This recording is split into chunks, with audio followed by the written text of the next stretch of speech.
What's the most terrified you've ever been in your life? Story 1. There was a shooting at my high school when I was in 11th grade. I'm grateful that I was hiding in a classroom, not getting shot at.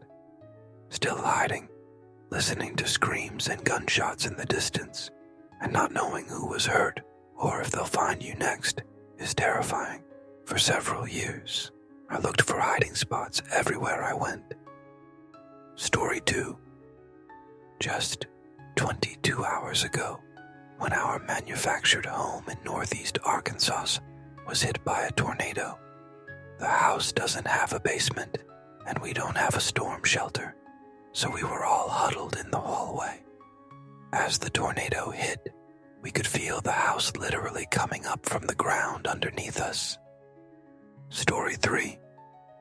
When I was 10, I was on a ride called the Whip at a carnival, and the belt popped loose and I fell out of the car. I was hanging onto the edge and the guy running the ride was not paying attention. Everyone was screaming and yelling, but I was too scared to say anything. Finally, the guy shut the ride down, and I clanged around a bit and got some bumps and bruises. But I was glad to be alive. My mom had to be held back from attacking the ride operator. Answer. This reminds me of an experience I had at a carnival. I was probably like 12, and I was really small at the time. I don't remember what the ride was called, but it was a kind of spinning parasailing-esque, aka it lifts you up into the sky. One where you're sitting up, and a T-bar is keeping you in. When we were spinning up in the air, I started slipping out from under the bars, and I was grabbing onto it as hard as possible to stop myself from falling out. It was really, really hard to hold on, and I was losing my grip. I was yelling to stop the ride, and the attendant just leered at me. He didn't stop it, and I managed to keep myself from falling for another 30 seconds or so before it ended, crying the whole time. Got off the ride shaking so hard. Story 4. When my husband went out with my son to walk to the park, and 10 minutes later called me screaming and crying, saying our son was hit by a car. My son was 18 months old and in a stroller and was hit by someone not looking. For the 30 seconds that I was screaming, hearing my husband screaming and me quickly getting shoes on, I had no idea if my son was dead or alive. Most viscerally terrified I have ever been in my life. Fortunately, my son is okay, but it is very triggering to recall that frantic moment. Answer. I'm so sorry. The most intense fear I've ever felt was related to my daughter. Once we were walking home and she was so fussy. I stopped at the lights. She was pushing herself out of the stroller, screaming, so I picked her up. I was hot, flustered, and annoyed. The crosswalk turned green, and I clicked off the brakes on the stroller and stepped out. Bam! A Tesla hit her stroller and sent it flying. I remember her dolls and lunchbox strewn on the road, and me just screaming at the driver, who was sobbing. We were so lucky that negligent idiot didn't eliminate my baby. Story 5. I was 18. I drove up alone in the dark on the one vehicle accident that eliminated my 15-year-old sister and 13-year-old brother. My sister was behind the wheel and driving fast on country roads. Neither had seatbelts on. They wrecked in a wheat field. My sister was gone and my brother was dying. I'm 40 and still have PTSD symptoms. My oldest son just got his license to drive. Story 6. I used to sell substances, ketamine, ecstasy, plant substance, etc. One of my best customers was a house full of young ravers. One night I got a call asking to bring them ketamine. Upon arrival, I was greeted by one of them. A small girl, she answered the door, private pictures and covered in blood. I could see several deep cuts up and down her arms and across her chest. Despite all this, she was smiling and happy to see me. I asked where the other 2 girls who lived there were, and I was led to the bathroom. The other 2 were in the empty bathtub, slicing into each other's arms and legs with broken shaving razor. They were making sounds like they were having intimacy while they were being cut. There was blood everywhere, the ceiling, the walls, all over the dog. I was able to get the razors away from them and alerted the one other roommate in that house. He helped me wash the girls off and called up a coke dealer friend with EMT training. He showed up with basic supplies. I learned to sew skin together that night. Later, after they sobered up a bit, we found out they had spent a week binging LSD and a mix of prescriptions. They never really explained how they got to cutting each other. I quit selling substances a few days later. Story 7. In high school, a dipshit I was friends with would literally tell people he could drive like the guys from Fast and Furious. Never took him seriously, but me. Him and 2 other guys were riding down a back road, and he was flying. Like 70 mph on a curvy road. He hit a patch of gravel from a driveway on a turn and went sideways. I was in the front passenger seat and just knew we were about to roll right onto my window. We slid for what felt like forever, and the only thing that kept us from rolling was the fact we slid down a straight stretch of road. If the road had straightened out, we would have hit the ditch and flipped. It was his mom's Mustang, and he fudged the tires up from it. Darn near punched him in the mouth, but I did rip his radio out the dash. His drag race song came on. He felt the need to put our lives at risk. Story 8. The night my mom went missing. No one believed me that something was wrong, since she lived far away from all of us. But she would always respond within a few minutes if you texted her. Always. And I couldn't get in touch with her for hours. I spent 12 hours terrified that something horrible had happened to my mom. I turned out to be right. She was found dead the next morning. For weeks after that, I'd have a panic attack if anyone took more than 30 seconds to respond to a text message. Story 9. My younger sister had the stomach bug and was absolutely horrified of throwing up. Long story short, I got home and she was on the couch screaming, "Mommy, help me. I can't breathe." I sat next to her and she was completely stiff, like she couldn't move her hands. So I'm panicking at this point. She's yelling at me to help her, saying she can't move or breathe. We called the ambulance. Apparently, she had such a bad panic attack over throwing up that she couldn't get enough oxygen to her brain. The more you know, I guess. Story 10. Crashing upside down into floodwaters and being swept under a bridge. Driver's side door not able to open. Wife's side door was our escape route. Scary time. Hard flowing water. She didn't know how to swim, but we made it out to call her parents to come and get us. The house beside the floodwaters were very helpful in getting us help. Story 11. When delivering my daughter, the doctor had to cut her umbilical cord while she was well inside me because it was wrapped around her neck. Then he told me I'd really better hurry.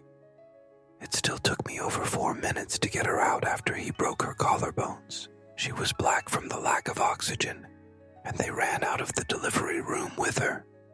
She was still partially black the next day. Answer: I'm sorry that you had a difficult labor delivery. I can believe they didn't do something other than try to rush you and wait for such a long time. It upsets me to know that some doctors will take it that far and risk both mom and baby's lives. My sister-in-law also had a traumatic birth with my nephew, her first child as well. He was stuck near her pelvic bone for a long time, which hurt her and him.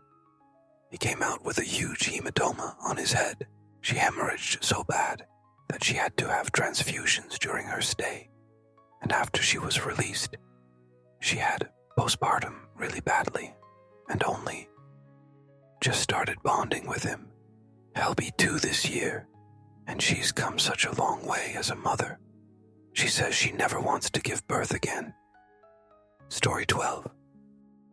In 2023, after the Allen Outlet Mall shooting, teenagers in the mall I worked at, that was 7 miles from the outlets, decided to yell gun, causing everyone to panic and run screaming. I was working, and I could usually hear screams of joy or laughter from kids in the mall. But the difference between happy screams and scared screams is something I will never forget. I also will never forget the look I gave my coworker. We just knew we had to get TF out. I had to hide 20-some customers in what was essentially a broom closet. We thought we were going to die. This was 4 hours after 8 people lost their lives 7 miles away from us. There were reports of multiple shooters, so we were already talking about how one could show up at our mall.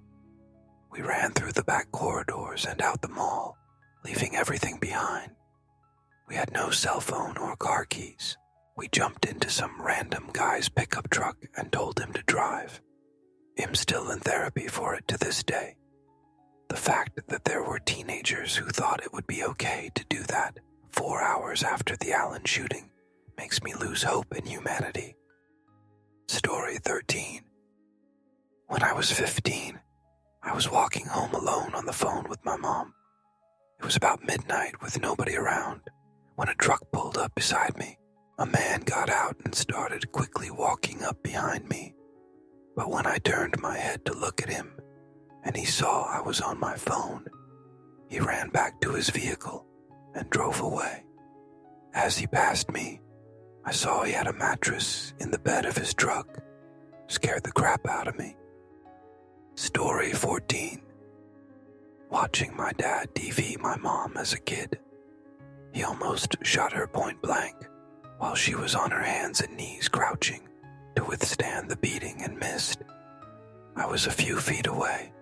My uncle take down a family member, and I was home alone, and the first person he called almost died from dehydration in Colorado one winter.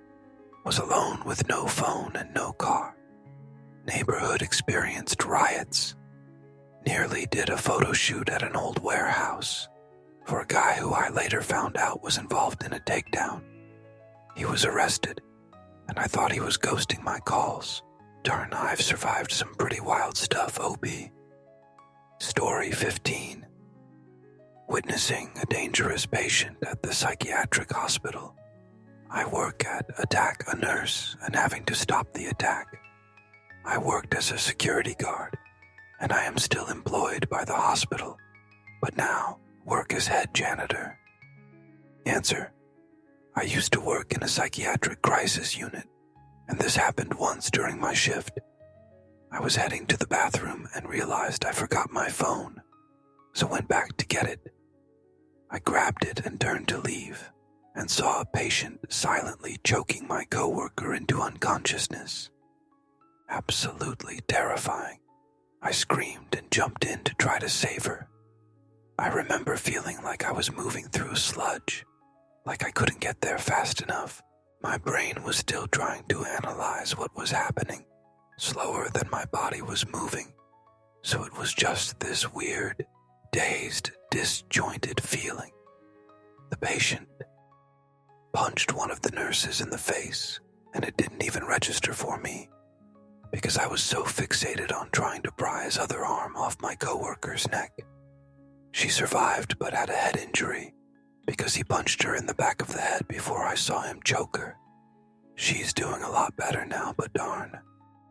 Story 16. The night I woke up to a tornado roaring outside and the mobile home bouncing on its pillars. It was the only time I've panicked. Nothing bad happened. How the trailer survived without damage is unknown. It was years before I could stay inside. when I heard any wind without having to go outside and check the sky, even on cloudless days. Story 17. As a kid, I woke in the middle of a bad storm and looked out the window. I saw a glowing alien peeking back at me from behind a tree in the back of the yard. I ran to my parents' room to wake them up. I was almost hyperventilating when they both said they'd go look. I didn't want them to even leave me because I thought they'd die. My dad went to check it out and took a long time to come back, which made me almost inconsolable. My mom was now scared of how scared I was. Eventually, he came back laughing. I had horrible eyesight, so what I really saw through the blurry torrential rain was a human. Man. Glowing. Nope, he was a lineman in a yellow high-vis suit, working on the power pole and lines that were down from the storm. The way his partner was shining a bright light to see what they were doing, coupled with the way he was standing by a tree and working, made it look like something peeking out from hiding. I had also just watched Scooby-Doo Cyber Chase. Just Google that, and imagine a yellow version of that villain was what I thought was out there. Story 18. Brother and I, e-scootering around El Paso on a road trip, zoomed into this weird, abandoned-looking train yard. Scooters stopped working, so we got off and walked around to explore. Super sketchy shirtless dude appears out of nowhere and is vaguely circling us, looking around, seeing like I am that no one else is even close or within eyesight. With his hand stuck deep in his pocket like he was holding something. He's coming closer, and I'm starting to panic, about to tell my brother we should spring back to the sidewalk city, when a white van pulls up. It's the e-scooter company. Friendly dude pops out to say, "Hey, looks like your scooters ran out of battery. I have replacements for you if you want to keep going." Sketchy guy skitters away. To this day, I think that scooter dude prevented something really bad from happening. I still feel a wave of adrenaline just thinking about that. Story 19. I was in the very deep backcountry of the Olympic National Park. I slipped on a log I was using to cross a very fast and cold river. I almost went in. I'm not really sure how I did not. I badly dislocated my finger. We still had 3 days of trekking to get back to the car. There's a very, very low chance that my trekking partner would have been able to rescue me, and their chance of finding help would have been very unlikely as well. Answer: mine was with my dad as a kid, fishing in the Sierra Mountains on a river. We moved down the river at water level, and apparently we got in too far to get back out the way we came. My dad had to make a choice, and the only real option was scaling a very steep cliff face area to get out. I was screaming and crying, and I could see the fear on my dad's face. Had to use his feet to step on as we made our way up, so I didn't slip down. Was the same thing where if something happened, no one would have been able to really help, let alone find us. Scary when you realize how alone you are. Story 20. Guy 1 and Guy 2 were arguing outside my apartment when I was 16-ish. It escalated, and I could see through the window they were pushing each other and yelling. I was holding the apartment door closed while a man, Guy 2, was getting stabbed to passing against it. Then the man that was stabbing Guy 2 tried breaking into the apartment door. I was putting my whole weight into keeping it closed. It felt like hours I spent trying to keep it closed and hoping they wouldn't find me alone in there. Eventually, police lights went off and Guy 1 took off running. I remember the sounds of the way the door was banging, and sometimes, if I hear a sound like it, it sends me into flashbacks and I can't stop shaking. Story 21. I grew up alone with a schizophrenic, paranoid parent who refused treatment. It was all pretty terrifying. She would scratch at my door and make animal growling noises, move the furniture away from the wall, and put her ear to the wall, telling me about all the conversations they were having. She would lock the doors and refuse to allow me to leave, and also refuse to let me turn on the lights. The expressions on her face and her eyes didn't even look human at times. I could go on and on. When I think about this part of my life, it's all one huge, horrific, terrifying memory. Took tons of therapy with an amazing person to work through. Only reason I got out of it alive. Story 22. My brother and I got stuck on a malfunctioning carnival roller coaster ride.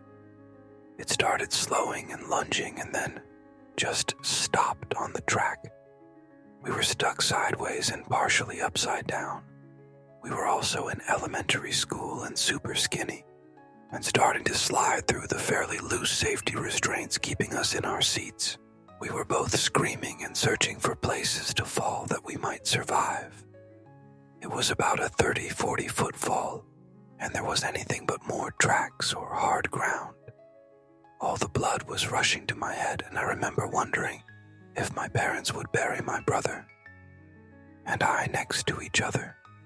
He was younger than me and squeezing the crap out of my hand and crying. I will never forget the genuine look of fear on his face, and I'm sure I had the same expression.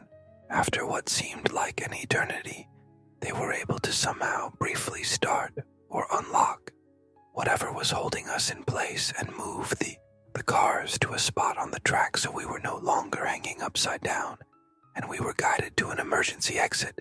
I heard someone in one of the seats behind us fainted, but I definitely didn't turn around to look. I've never moved faster in my life to get my feet on solid ground. This was in the early 90s at a state fair. Occasionally it comes up, but my brother and I have never really talked about it. We survived it, and that was enough. Answer: I saw something similar at Knott's Berry Farm in California, and a bunch of people were hanging upside down, and they had to go up and remove them individually. Then the ride that looks like huge umbrellas got stuck with people high in the air, and they had to have the fire dep get them all down. I learned a couple things that day. I'm never riding any rides at Knott's Berry Farm, and I'm not riding any rides anywhere else either. The people that set up and maintain those rides, most aren't even qualified. Not only no, but hell no. Story 23. When I was on the streets and using meth, I was more or less held hostage and assaulted by this horrifying person who was much stronger than me. I was totally strung out and weighed about 120. I managed to get away. Anyway, a few months later, I saw them at the grocery store and a wave of fear, unlike anything I've ever known, came over me. It was in some ways more intense than during the actual assault. Story 24. I was walking home from the post office, and there was a group of about 5 men ahead of me. 2 were sitting on a bench, and the other 3 were standing facing them. They were kinda split 3 and 2 on each side of the small sidewalk. They saw me coming and started shouting intimacy comments at me. I had to pass through them. There was no way around them to get home. I was already nervous walking closer. I tried to ignore them and not make eye contact. As I passed, one of them yelled, "We all gon' ride you, girl." I immediately started running. I didn't look back until I had run at least 3 or 4 streets away. I don't know if they tried to follow me or not. I just kept running until my chest was burning. I realized I had run so frantically, I didn't know what street I was on anymore. I just called an Uber. The driver turned out to be a woman, and I told her what happened. She told me she was going to get me out of there safe. Answer: I was in Italy and I was walking to our Airbnb with 3 female friends. I was ahead with one friend, and the other two were a bit behind. We were walking past a street where there were usually men gathered, and I had a feeling I should hang back a bit to let the other two girls catch up to us. As we walked past the group of men, I turned around to make sure my friends were okay. Suddenly, I saw one of men try to grab my friend. Frightened, she jumped back and yelled. I immediately told him to back off of her. Well, they didn't like that. They proceeded to yell vulgar things at us and follow us. Unfortunately, we were close to the Airbnb, and I didn't want to go in, or else the men would know where we were staying. I grabbed my 3 friends and pulled up 112 on my phone. We walked fast around the corner, and I spotted a hotel. I pushed them inside, and we hid inside. I spotted the group of men turn the corner, still looking for us. I'm incredibly grateful to the receptionist, who was very kind and let us stay as long as we needed. We were shaken up, and fortunately were able to maneuver away from the men before the situation got worse. Story 25. My ex holding a butcher knife to my throat while my children were in the other room. Luckily, I dialed 911 when he went to the kitchen to get the knife, so they heard everything, and many police officers showed up a few minutes later. Story 26. My 3-week-old daughter spit up in her car seat, aspirated, stopped breathing, and I watched my husband do CPR on her in the back of our SUV. I cried to myself quietly, thinking this was the end. We struggled with infertility, and she was an absolute miracle. I thought, of course we don't get to keep her, just our luck. She is 4 years old now, and that memory haunts me on the daily. I literally live with this painful internal fear at my children being taken from me. You'd never know from the outside how truly messed up I was left after witnessing that and then sitting by her side in the hospital for days on end. I refused to sleep. I just watched her. I feel physically ill even writing this. Story 27. I went off a cliff on a bus in Myanmar, driving from Rakhine back to Yangon in the mountains. I was asleep in the back middle seat. I'm jolted awake by a huge bump, and next thing I know, I'm airborne flying through the middle of the bus, while the bus is spinning around me. I'm getting belted with bags and bodies, and the bus crashes onto the side and starts sliding, and I've got broken glass all in me, and as we're sliding over the bamboo is ripping the skin off my arm. We stopped while pointing downhill about 10 feet from an even steeper 300-foot drop. We couldn't escape from the bus, and we thought we were completely isolated. Our phones didn't have service. After about 20 minutes, we got pulled out by some locals, but I got absolutely shredded by the glass.